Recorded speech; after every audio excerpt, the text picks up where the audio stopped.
Започва часът по финанси.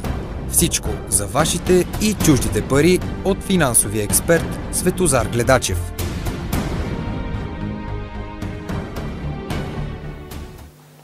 Здравейте! Започва час по финанси с мен Светозар Гледачев на 27 март 2025 година.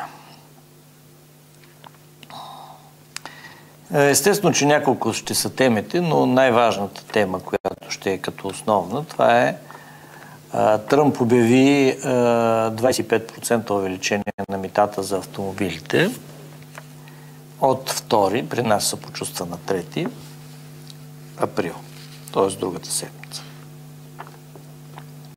Ще говорим за митата, какво ще стане, как ще се промени, на къде ще тръгне, защото това е важно. Един зрител ме помоли по-малко политика да казвам, но искам да обясня. Политиката е концентриран вид на икономиката.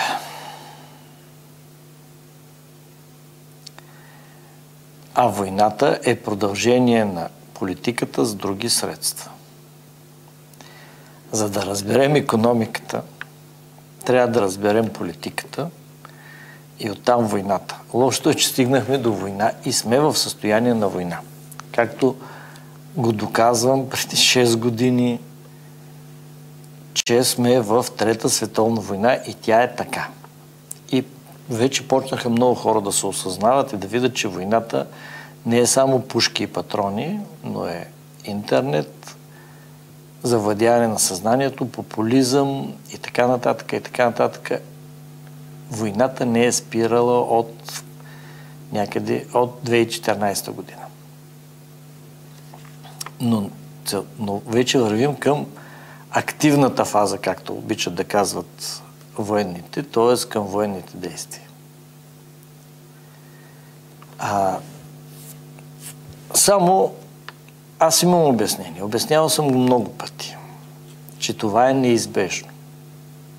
В колко предавания съм обяснил, че винаги се почва с мита, после отговор на митата от другите държави, после търговски ограничени бариери, защото митата са само единия.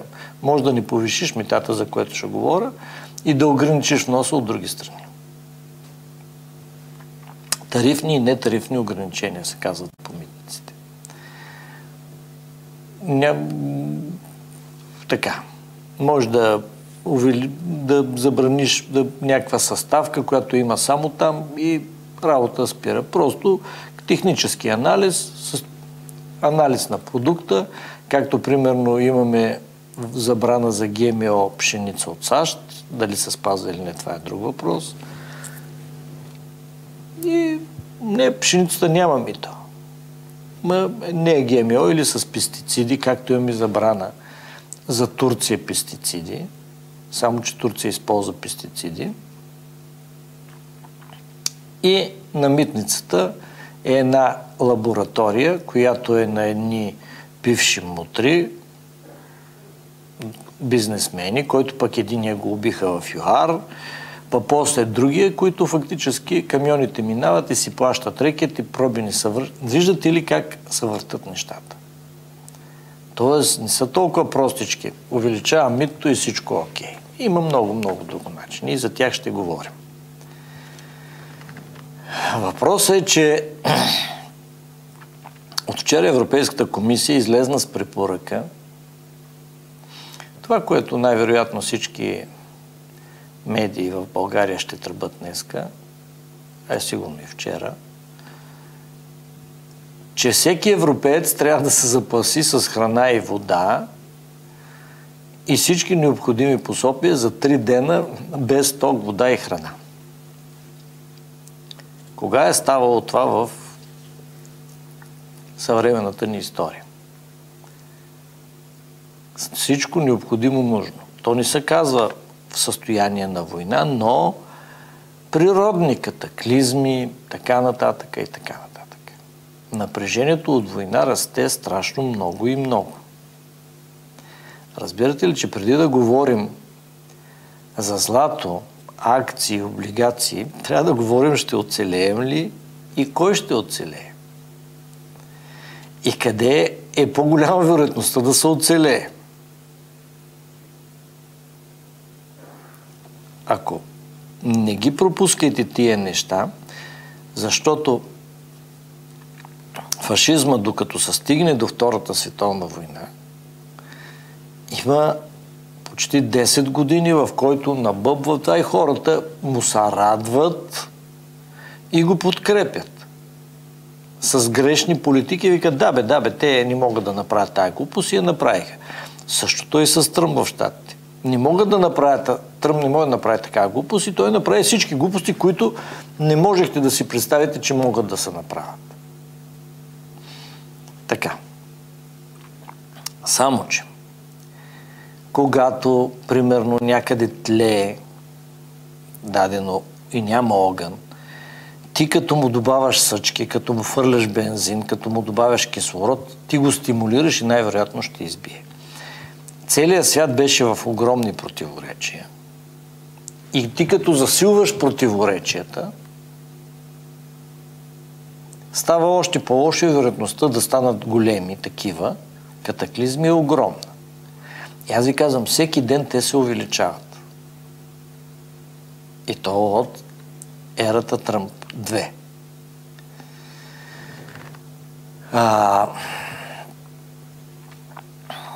Вижте, нали, кога са напредупреждавали да се запасим с токи от първа необходимост. В България, между другото, може би от около месец и половина-два, книгата "Как да оцелеем по време на война", много тиражи, разпродава се, свършва, печата се и пак свършва. Вижте. Изтекоха данни от руското разузнаване,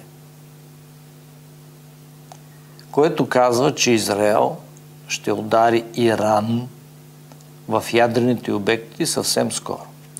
Спомнете си, мисля, че беше веднага след Нова година, като давах анализа годината, аз казах, че Израел ще удари Иран. Много хора го пропуснаха, другите викат, той пак говори някакви глупости, но аз обяснявам. Глупостите, които говоря, след време се случват. Защо Израел ще удари Иран? Ами, много просто. Хамас и Хизбула се финансират от Иран. Докато има Иран, ще ги има Хамас и Хизбула. Колкото и да ги избиват, те се раждат нови последователи и джихад, т.е. предпочитат да умрат, но както и хусите или хутите, където в тяхната програма е записано, че унищожаването на Израел и САЩ. Такива мите неща. Това е целта на тази организация, която фактически зае столицата. Която фактически е, може би, легитимния представител на държавата. За да се решат тези всичките проблеми, трябва в корена да се ударя, той е в Иран. И това има гласна, негласна и всякаква военна и техническа и материална финансова подкрепа от САЩ. За там има, за Украйна няма. Щом руснаците официално в тяхните телевизии, вестници предупреждават, вече вестници и телевизии предупреждават, че ще има удар, мога да ви кажа, че е нормално да има удар. Ако искате конфликтите в Близки изток да се разрешат. А евреите искат да ги разрешат, защото те така са пържат от 47-48 година. И от преди това, но от тогава се държава. 80 и колко години. Те не са преставали и някога трябва да престане. Виждате, Иран прави същото. Иран е поддържан от Русия. Иран прави същото като Русия. Клетки, пали фитилите на тези хути, хуси, Хизбула и Хамас и разни други терористични организации и си стои и мисли, че никой нищо не прави. Време е вече да се развърже възел.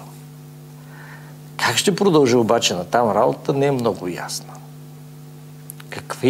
Това е като ефекта на доминото. Като бутнеш едното, какви ще следват следващите. Как мислите, като се удари това нещо, какво ще стане с златото? Запитайте се. Какво ще стане с долара? Запитайте се. Затова ви казвам, че политиката точно в съвременния етап не е важна, тя е най-важната. Политиката винаги е гадно, мръсно и нечестно занятие, но човек трябва да я разбира, за да види процесите, които върват на къде върви света и как и парите си, и живота си, и начина на живот. Тоест всичко, което е той самия, да е добре. Да управлява сам добре живота си. А не да е точно обратното. Така че нещата са много важни и то от политическа гледна точка. И всичко започва от Тръмп. Ще победи ли Тръмп с неговите идиощини, да ги наречем, или няма? Ето го най-важният въпрос, на който трябва да си отговорим всичките. И аз ще кажа следствията. Ако Тръмп победи, тук има един, за сега те може би са няколко, да не казвам маняк, но ме обвинява, че не разбирам криптовалути и избягвам неговите отговори. Това е принципни различия между мен и криптоманяците. Изобщо това предаване е за хора, много ми пишат и много, които изобщо казват да не се занимавам с криптовалути, защото не ги интересува. Но, ако Тръмп победи във всичките си там намерения, той ще победи заради социалните мрежи. Тоест, света, който той предлага е Twitter, X на Мъск, неговия Truth Social и другите такива социални медии. С тях да се управляват хората. Преди няколко предаване казах, в момента американците са бесни, всички демократи, но огромна част и от републиканците. Колко точно не се знае. Единствената поддръжка, излезнаха данни ми тия дни, т.е. не миналата седмица, даже вчера ония ден, че най-голямата поддръжка, т.е. единствената поддръжка, му остават хората, гласували за него 18-26 годишни, бели, но и цветнокожи, мъже и жени. Това са поколението Z. Т.е. те са без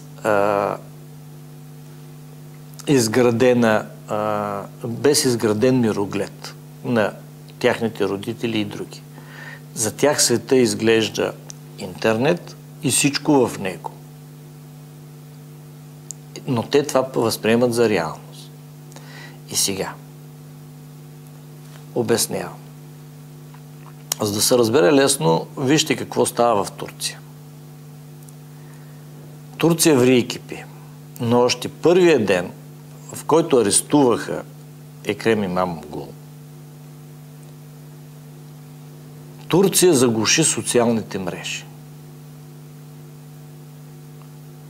Тоест хората не можеха да контактуват един с друг.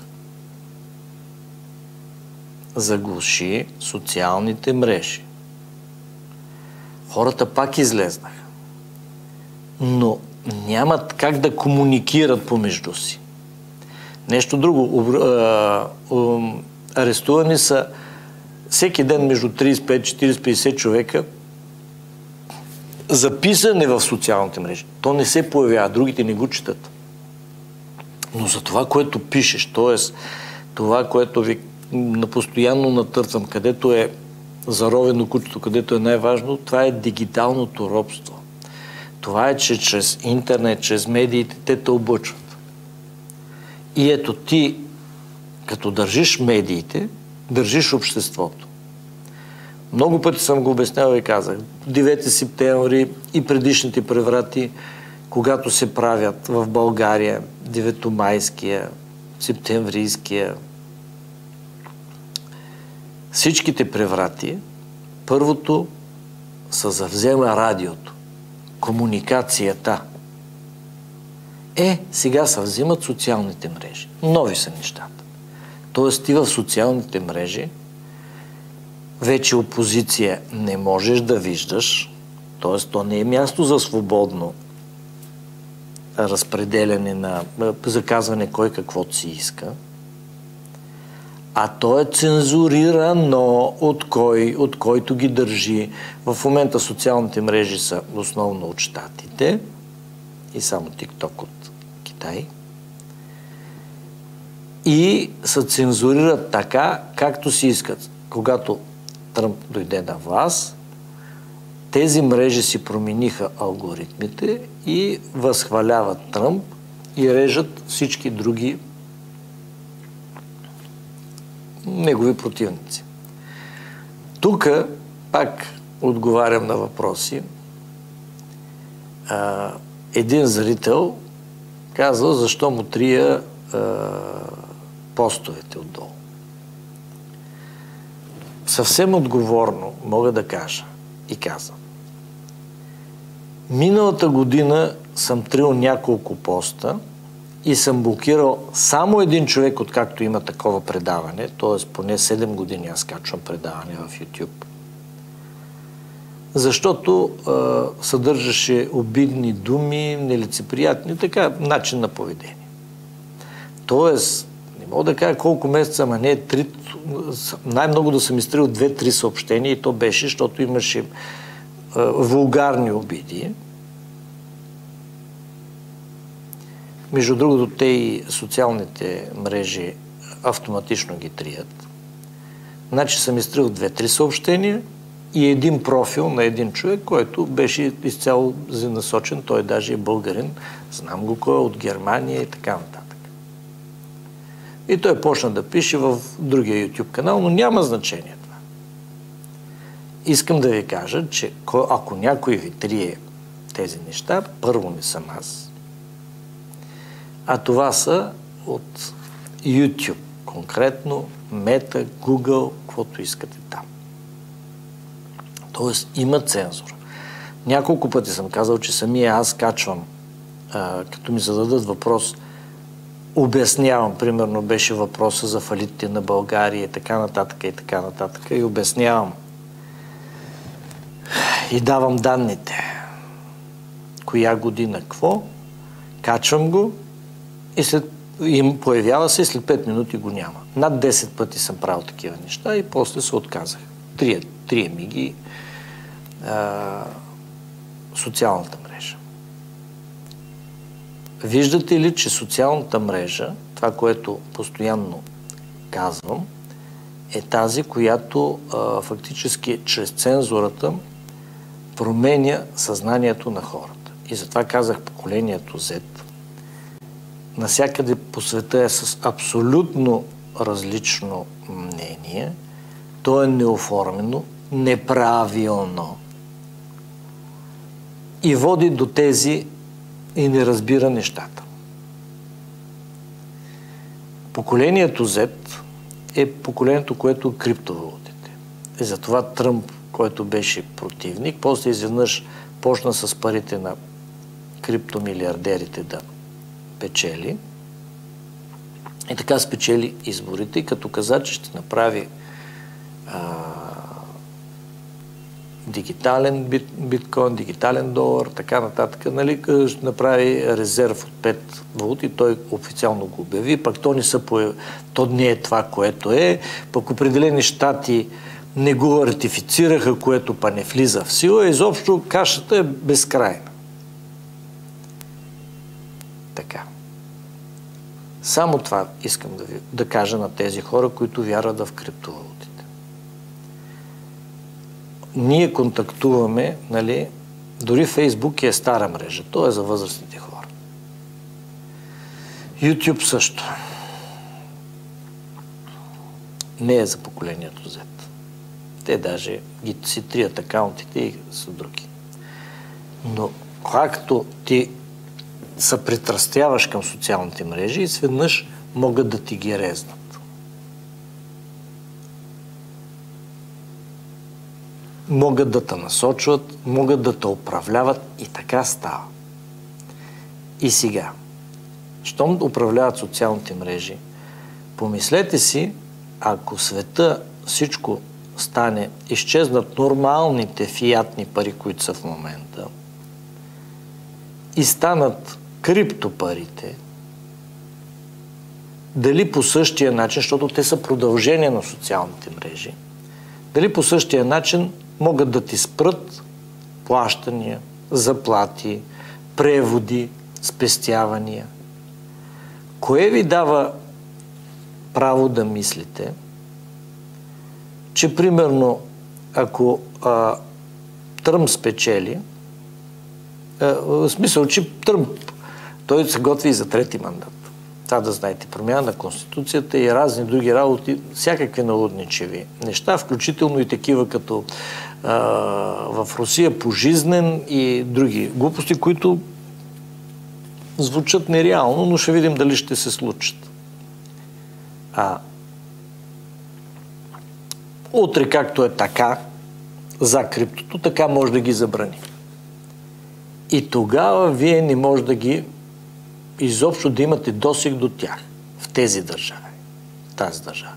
Ами ако са в няколко държави, ако се съберат и ги забранат изобщо, днеска е изгодно на Русия и на Путин да работи с криптовалути, защото работят с злато и криптовалути, защото нямат с какво, защото са изключени от системата SWIFT на разплащане. Утре пък, ако се отблокират тия, веднага могат криптовалути да ги изземат и да ги обявят за незаконни, каквото искат могат да правят. Кажете ми, това актив ли е, което зависи от настроението на определени политици?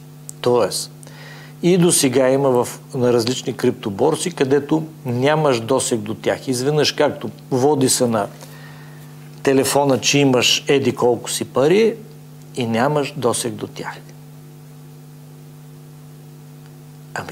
Аз ви казвам, то е едно и също. Социални мрежи, криптовалути, изобщо всичко в интернет. И за това, който управлява интернет, а за сега това са САЩ, той управлява света. И така се опитват да не управляват. За това другата част от населението отива към златото и другите активи. Още нещо искам да кажа. Толкова много съм говорил за криптоактивите, но и не искам да говоря повече, защото те нямат никаква реална основа. Нещо повече те нямат и никакво бъдеще. Единственото бъдеще е, ако Тръмп стане цар на света. Не е майтап. Става все по-реално. Възможно е. Ако Тръмп стане цар на света и той да управлява всички такива активи. Защото той ще държи социалните мрежи.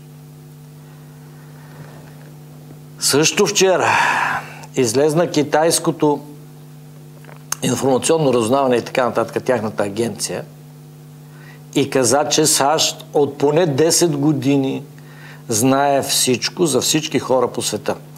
Значи, казваме, от една страна Русия ви казва какво става, от друга страна Китай ви казва, че не американците, всички хора по света, които имат смартфони, които нямат, американските социални мрежи, тайни служби, изобщо интернет, където се работи, всичко знаят за всички по целия свят. И това излиза официално Китай. Може да ги прочетете тези съобщения. А разбирате ли защо до сега Тръмп не е паднал? Тръмп е нарушил всичко, което може да се наруши в Щатите. Сега се разгаря скандала по ударите с хутите, които вие всички знаете. Но в първия му мандат той атакува Хилари Клинтън, че от личен имейл е пратила нареждане за нещо и е издала държавна информация. Спомнете си, че Тръмп е осъден, че намериха в Мар-а-Лаго секретни документи и всякакви други неща. Скандала с този чат, който стана, е толкова голям, колкото не можете да си помислите. Може би сте разбрали, че Уолтс, който е част от чата, в това време се е намирал в Москва, а пък руснаците може да са всякакви, но не са некомпетентни и прости, и може да бъдете сигурен, че този чат, те са знаели всичко, каквото Уолтс може да има в телефона си. А това е огромна стратегическа грешка. За това нещо си отиват, никога не се е случвало първо, но не е немислимо, отиват си президенти. То е цяло геройство, ако Тръмп остане на власт. Той най-вероятно ще остане. Но на никой никога не са съпрощавали такива грешки. Дори най-елементарни прегрешения. А тук се показва цялата простотия. Разгледайте чата. Бомбардират, убиват хора. Единия пита, кои са хутите, другия вика, де да знам. Някакви там.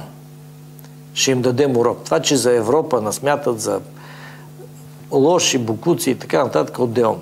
Но там имотиконки, огън, юмруци, смачкване, имотикон. Разбирате ли за какво говорим? И опростачване и опошляване на целия свят. Добре, окей, казах ви. Единственият начин, и това могат да... Хората разбраха логиката, е чрез социалните мрежи Тръмп да промени Конституцията и друго, и той или Диванс да станат царете на света и да управляват. Но това вероятността не е висока. Тогава могат да наложат криптовалутите. Ако ги наложат, обаче Китай ще ги отхвърли. Или Европа ще ги отхвърли и тогава те ще бъдат дадени региони и изобщо става пълен баркоч. До тогава ние ще имаме войни за това нещо. И помислете си, актив ли е това, което зависи от волята на един политик? Ако прочетете дори Уикипедия, което не е най-официалното разбиране за нещата, биткоина и другите дори не се смятат за активи вече.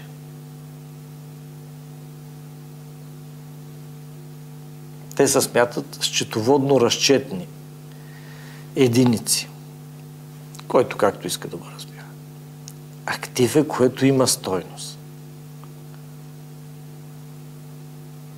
Така. Аз ви казах, златото, давам го като контрапункт, не агитирам за златото, а златото, дори да се наложи биткоина и това, каквото и да стане, ще бъде актив и при Тръмп, и след Тръмп, и при Путин, и без Путин, с този, без онзи. Ще бъде актив. По-висок или по-малък, но няма да загуби. Докато тук може всичко да се загуби на нула. Просто, който не вижда тази логика, няма как да му обясниш другите неща. Ние сме два различни свята. Поколението Z и всички останали сме два различни свята. И го виждаме по света, виждаме го и у нас. Сега, Тръмп обяви 25% мито за автомобилите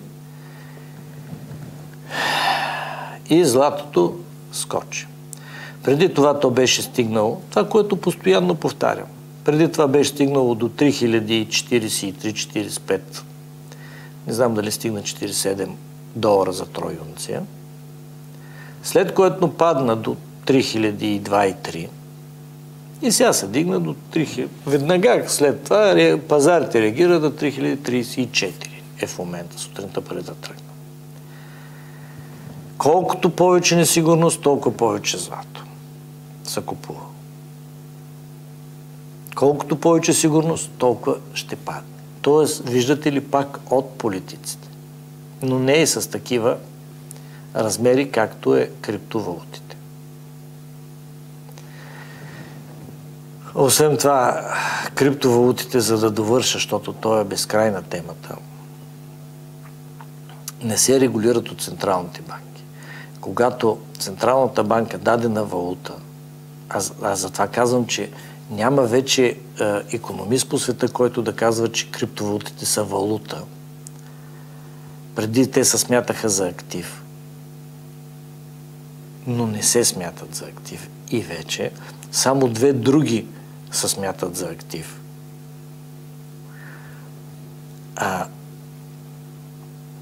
И то частичен, но не основните криптовалути.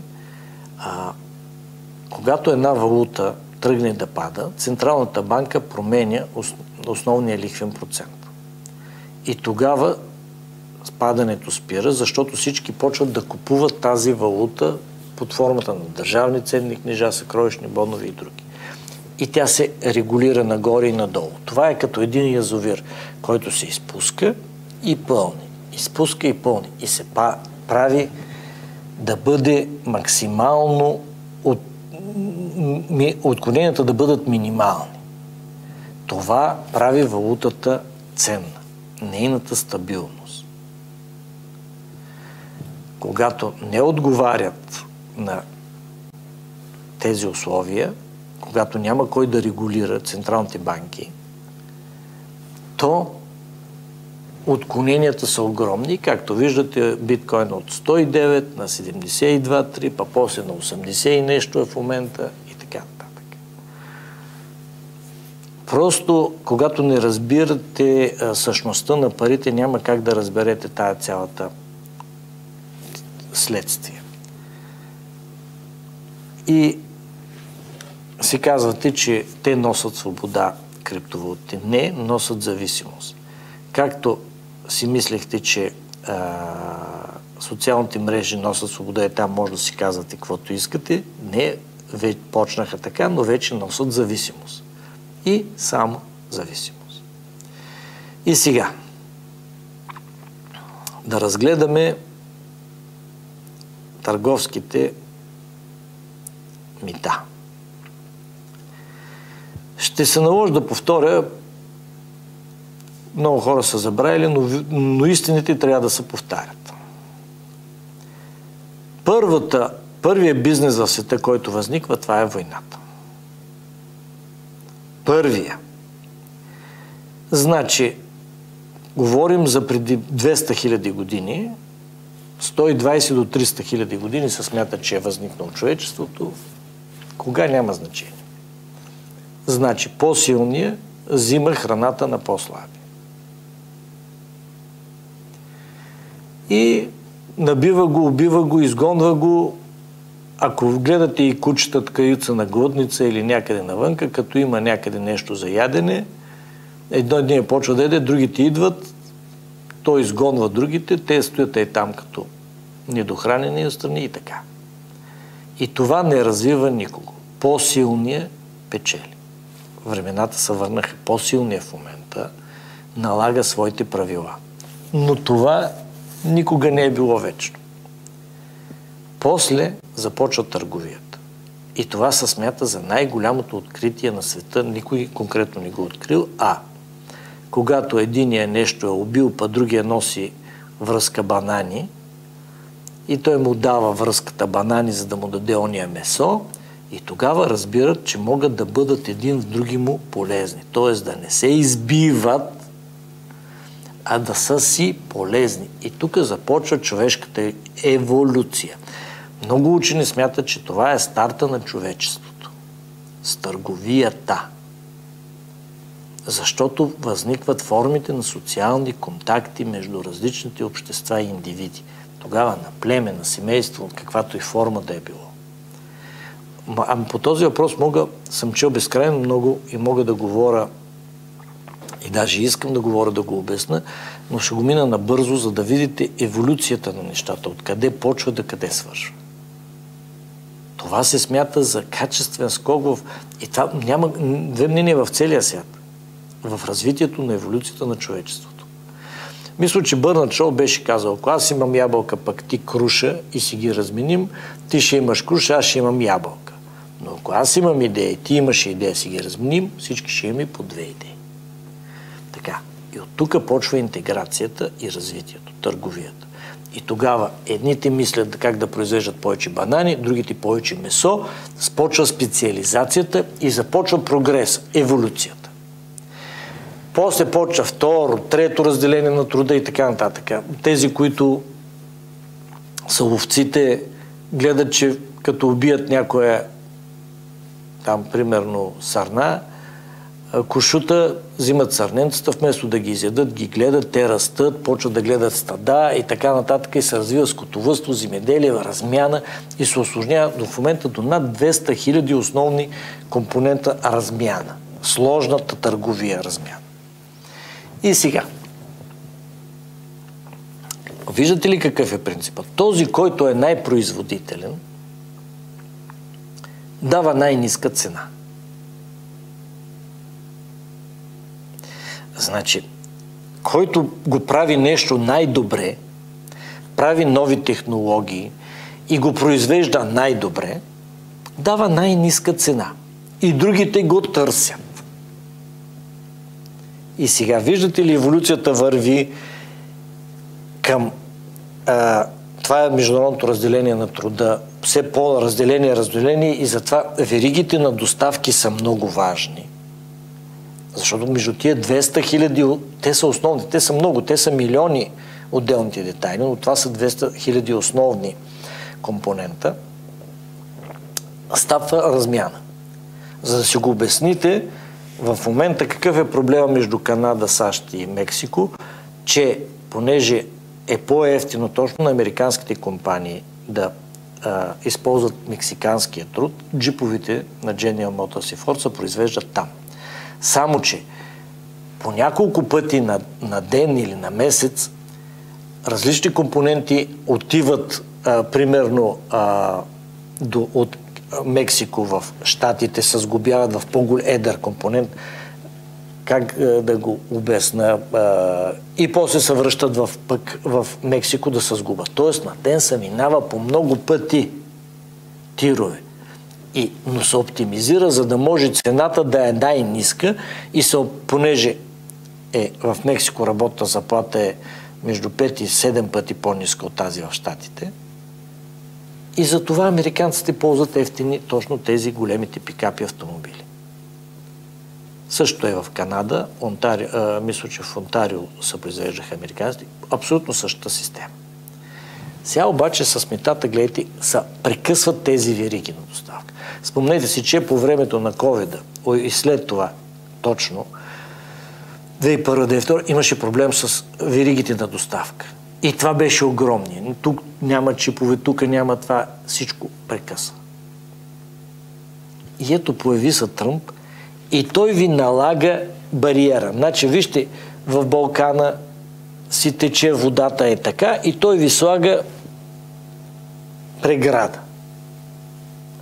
Тая преграда или ще бъде прескочена, незаконно и други, ще се напълни вирче нещо друго, но се спира естествения ход на развитието и на прогреса. Всички мета са естествен ход на спиране на естествения ход на развитието. И на прогреса на целия свят. Как да го обясниш това? А той има конкретна цел. Да напълни държавния бюджет. С тези работи. Но той ще ги напълни от американските данъкоплатци. Прави една скобка. Той се е фокусирал върху това нещо, но Рей Далио, който знаят кой е, голям инвеститор и гуру също, казва така: американският дълг до 3 години, може да прочетете, вече го има на български на много места в интернет, американската икономика плюс-минус 1 година ще влезне в спирал. Само за тази година лихвите, които трябва да се платят по дълга на щатите, е колкото може би военния бюджет. Лихвите. А военният бюджет е огромен. Така. Около 900 и колко милиарда. В момента само лихвите са около 600 милиарда, но пък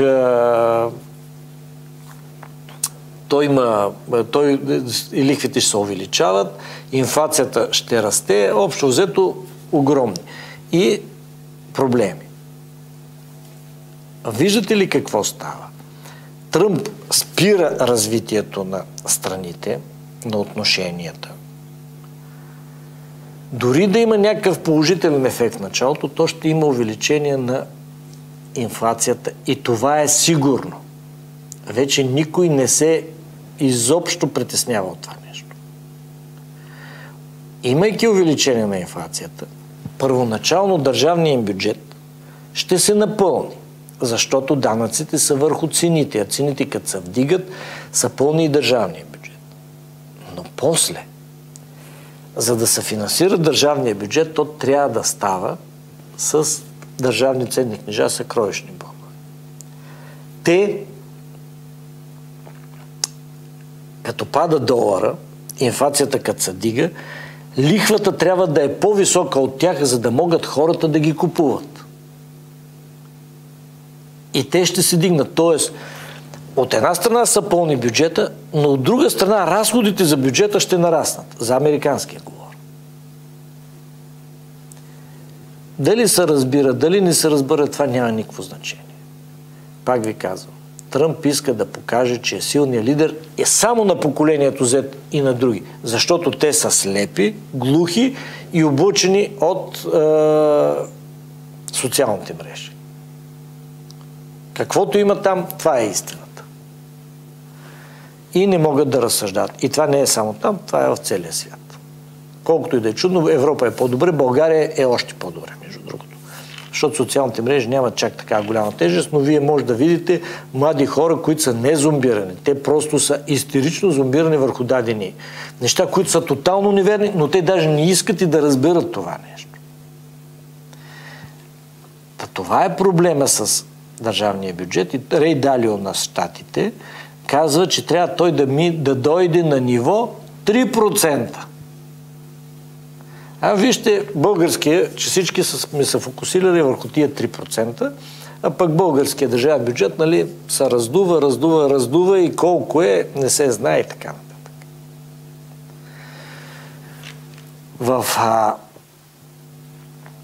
митата са крайно вредни и водят до нови, разбирате, спиране на прогреса. Казах го по начин. Няма как да го разберете. Исках да почна 10-те страни с най-голям дефицит, но няма да ми стигне времето. Може би за следващото предаване и 10-те страни с излишък. Тогава ще говорим. И за митата няма как. Но сега да продължим в тая посока.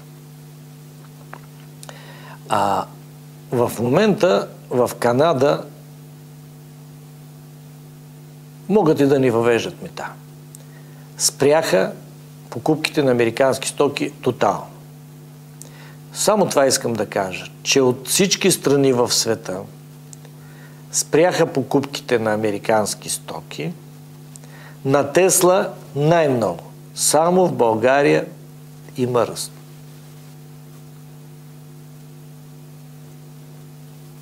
Оставям го на вас. Китай намали. BID надмина Тесла и всички други. Нещо друго. Тръмп, вижте това, което никога не се прави.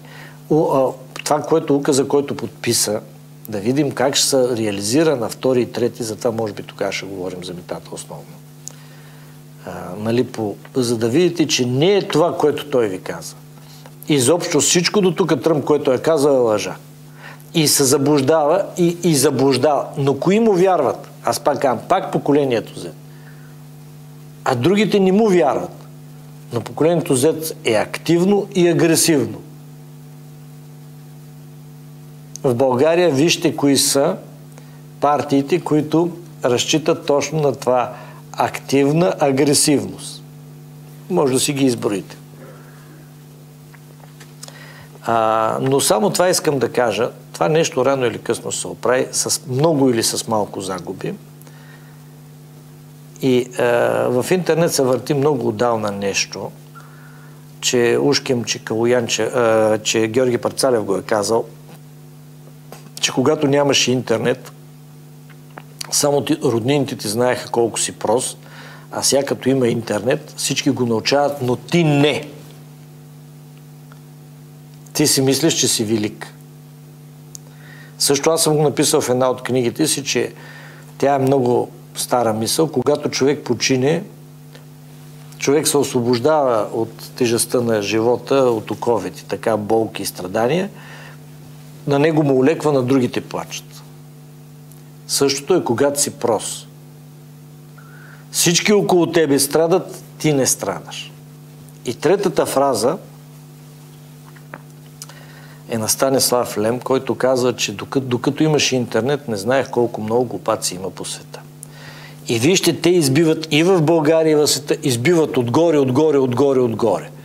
И пак ще дам още четвърта фраза, която е поговорка, че когато станат такива събития, гюбрето изплува отгоре на реката. Когато се размъти водата, гюбрето е фекалиите, да го наречем, който не знае турски. И в момента и в България и в света е такова положението. Докато са утаят нещата. И това го говоря от сумата и предавания много преди да дойде Тръмп на власт, че натам вървим и това се случи. Ще го повторя за енти път. Тръмп, съм го казал, като спечели изборите, само ще разбърка и нищо няма да оправи. А Америка не може да стане велика с него никога. Ама, това не го казвам сега вече повечето са на това мнение. А когато спечели изборите ноември месец. И всички викаха, той сега тук ще подреди света. Нищо не може да подреди, защото нищо не е верно, което обещава. Лъжи, постоянно лъжи и винаги е лъгал. Но да видим докъде ще стигне. И така. Канадците, ви казах, в момента са твърдо много сериозен отговор. Европейците в момента на митата. Европейците в момента обмислят нещо друго. Да не налагат никакъв отговор. Да видим какво ще стане. Да не налагат никакъв отговор, защото така или иначе вече американските стоки са мръсна дума. В България също има няколко социални групи, които са не на американските стоки, но хората мислят, че няма американски стоки в България, но има много. Повечето пасти за зъби, които си миете, зъбите, не искам да казвам фирмите, защото такова, са от американски конгломерати, големи. Хората само безалкохолните напитки, едно уиски смятат за американско, но всеки в дома си има американски стоки. Аз ви казах, в света са всички са против Тесла, само в България не. Вие помислете как е правилно, не е правилно и така нататък. Канада, прочетах, че е водила 6 войни с щатите и 6 пъти, между другото, щатите ги напада. Тоест завладяването на САЩ, на Канада за 51-ви щат е стара мечта още от 1700 и нещо. Мисля, че 1835 е втората война и завладяване и така нататък и така нататък. Големите грандомански неща. Виждате ли как историята, мисля, че Бърнард Шоу беше казал, историята не е важна наука, защото човечеството нищо не е научило от историята. Повтаря се едни и същи грешки.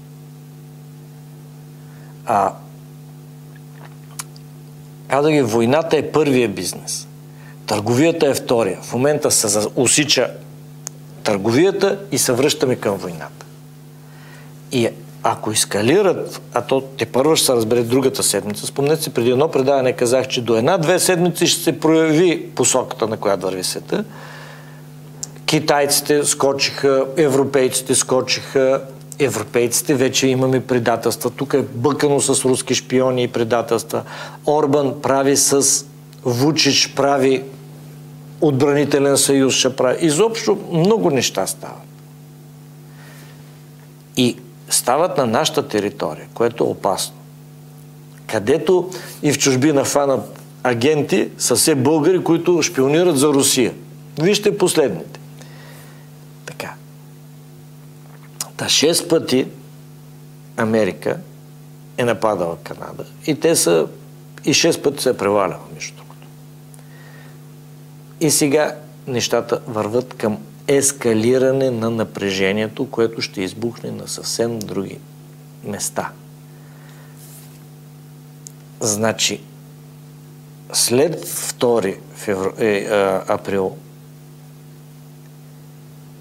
пазарите ще са в разнопосочни посоки. Нагоре-надолу. Това, което искам да ви кажа е, че тези гиганти, голямата седморка плюс още 3-10 компании технологични, в S&P 500 за 6 месеца той е с отрицателен знак, т.е. намалява. И сега постоянно намалява. И т.е. от, да ви кажа какво става на американския пазар, от технологичните компании, тая сфера, социалните мрежи, за социалните мрежи разплащането е криптовалути. Там не се занимаваме с това нещо, но те са свързани. Хората, големите инвеститори бягат от тях и отиват в реалната икономика. Искат да си запазят активите, защото знаят, че това нещо не може да продължи. След такива катаклизми ще има промяна най-вероятно на американската конституция, за да не могат да стават такива глупости, каквито ставаха с Тръмп. Много неща ще се променят. Съюзи, други в една или друга посока. За да се види къде е грешката, за да се стигне до този момент, в който е в света сега.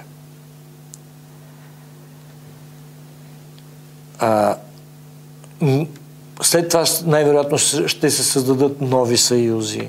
Но първо да видим Тръмп до кога ще е президент, ще изкара ли мандата, какво ще направи и така нататък. За да обобща вече към финала. Икономическата история на света винаги, когато се налагат забранителни мита, ама то има от... Между другото, историята на Троянската война не е за хубавата Елена, може да четете, а за точно за завладяването на града и за налагането на мита, защото се минава покрай Троя, който че една калена долу, корабите, и също е възникнала за мита. Но е останало като хубавата Елена и така нататък, и е останало като гръцка война, а се доказва, че и двете страни са тракийски племена, но такъв е света. Объркан. Затова всичко, който налага мита, дори и първоначално да има положителен ефект, после всичко се обръща върху него. Другата страна, върху която се налагат митата, какво прави? Тя гледа, примерно, както най-много са ударени немските автомобилостроители. Тя ще гледа да намали себестойността на продукта, за да може да компенсира покачването на цената. Това може да става с по-лошо качество, китайски и разни други такива компоненти, а не стандартни, което влошава качеството на продукта в Щатите, или с по-висока производителност.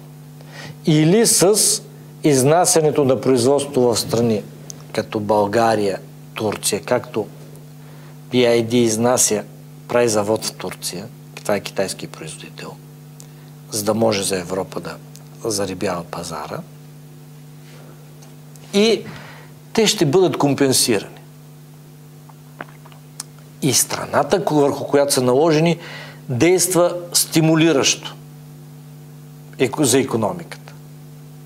А на страната в средносрочен 2-3 годишен, 5 годишен период отрицателно. Може да има ефект само първата година. И сега, световните анализатори, вече и български, казват така. Освен митническа война, се разгражда, почва валутна война. Къде са тук криптовалути? Никой не ги брои. Само това исках да отговоря и на един въпрос. Може би ви е попаднало криптовалутни войни, ще говорим следващия път, за да видите на къде. Тоест, това е...